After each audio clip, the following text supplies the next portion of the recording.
Matrixx and Rhodes show fans, we are back with another video. And a little bit, probably over 6 months to a year ago, the first images of the interview with the vampire series on AMC Plus actually came out. Now, I'm a big fan of the books. I've read the books. Interview with the Vampire is great. My favorite book is actually The Vampire Lestat. I came out and I said, man, this does not look like Interview with the Vampire. I mean, they did a lot of race swapping, that kind of thing. The time period is different. But I did say, guys, that I would actually put up a review on the show. Now, I have a 7-day free trial with AMC Plus, and I wanted to actually check out the show. Now, the reviews that came out on videos on YouTube, people were saying it's really, really good. So I got up this morning and I watched the first 2 episodes that I actually put up on AMC Plus. And I'm going to give you my honest opinion about it. Was I wrong to actually criticize this show? Guys, I got to say, I got to be honest. The first 2 episodes are really, really good. Really good. Yes, they changed a lot of stuff. Now, when it comes to Daniel Malloy, I said that, man, he is way too old.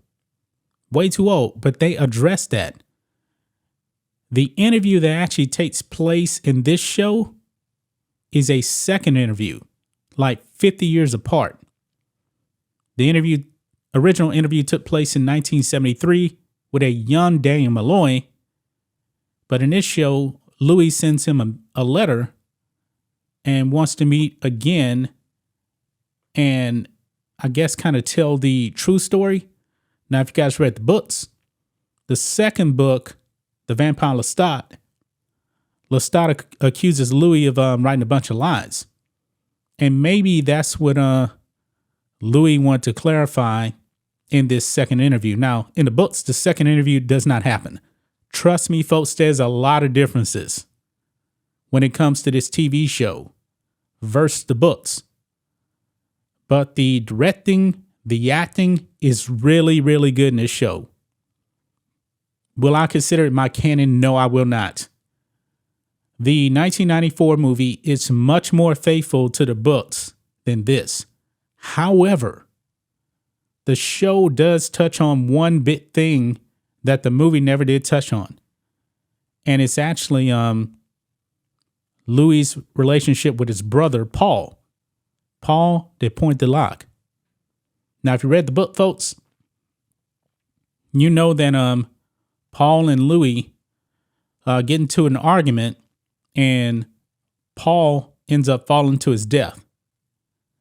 Now, they really do expand on this because his brother Paul in the book is kind of strange. He's deeply, deeply religious. And they actually do show his death in this. However, it didn't go down like it actually did in the book. Now, newsflash, there's actually going to be minor spoilers. There wasn't an argument between the two like in the book. And Paul does fall to his death. And Louis' mother blames Louis. And then that's when he actually goes to Lestat and changes into a vampire. Now, like I said, it's not a faithful interpretation of the book whatsoever, because in the book, Louis really did not know Lestat. And in the show, they have like this long drawn out friendship at the beginning. And I don't know exactly how long it's actually been going on. So they really kind of expanded that right there. They really, really did. Time period still different. But if you didn't read the book, you would probably really, really love the show so far. You would. And of course, you know, you can do a lot of things. But if you did read the book, there's quite a few Easter eggs in really like the first 3 books, because they touch into some other stuff in The Vampire Lestat, mainly. Marius. Now, Marius was like a mentor to Lestat. His name is mentioned in the first 2 episodes. And also, Lestat. Sam Reed does such a great job as Lestat. My concern was never really with him. He has the look. Also, they have him speaking French. I do like that as well. But if you read the Vampire Lestat and you know his backstory, Lestat wanted to be a priest. In addition to being an actor, then they don't actually touch on him being an actor, but his relationship with God is touched up on this. It was so that's like an Easter egg for people that actually did read the books.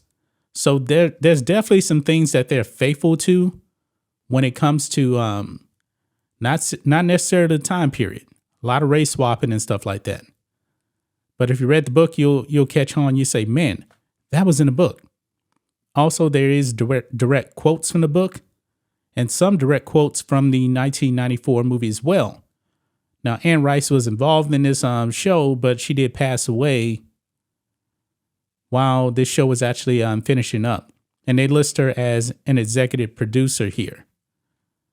Now, there's a lot of blood. There is a lot of blood. I mean, the vampires in this one are probably much more sloppier than what's actually in the book and in the 1994 movie.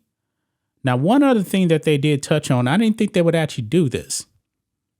When Louis actually does change into a vampire, which is way different than the book, Anne Rice actually writes about what the vampires are actually going through. They kind of address that right there. Because when Louis turns, he just doesn't automatically change and become a vampire. The body goes through these withdrawals. And they actually show that in there. So Louis is kind of struggling. I guess in a way in the 1994 movie, they kind of touched on it, but it was so fast. This is a little bit more drawn out, a few minutes. So I was right about the show so far, but also I was wrong at the same time. Very, very different interpretation of it here. And by the way, if people are actually asking about Point de Lac, the plantation, guess what? It did happen. Louis' family did own the plantation, but what they did was, since they moved this up to the 1910, they said that his father or his grandfather ran the plantation into the ground, almost bankrupt. So, and Rae Dawn Chong, you know, from Commando, she actually plays Louis' mother in this. I haven't seen her in too many things, but she's an old lady in this one. And I looked closely, I was like, that's Rae Dawn Chong. So, just for anybody in case they're fans of Commando like I am, of course. But I gotta admit, show's pretty good. Now, some things I didn't like about it, in the modern time period, they put the pandemic in it. I didn't like that. I didn't like that they put the pandemic in it. Also, the interview does not take place in San Francisco. The second one anyway. The original one did. And Louis has all of these servants that are humans walking around. Definitely not like that in the book at all. It seems like there's a whole lot more humans that actually know that vampires exist than what's actually in the books. The vampires are pretty discreet about that.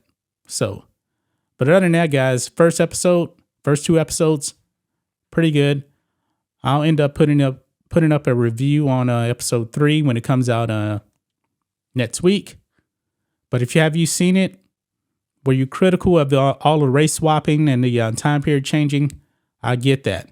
This is not close to being faithful to the book, but it is a good show. And I think that people that have not read the books will enjoy this probably a lot more.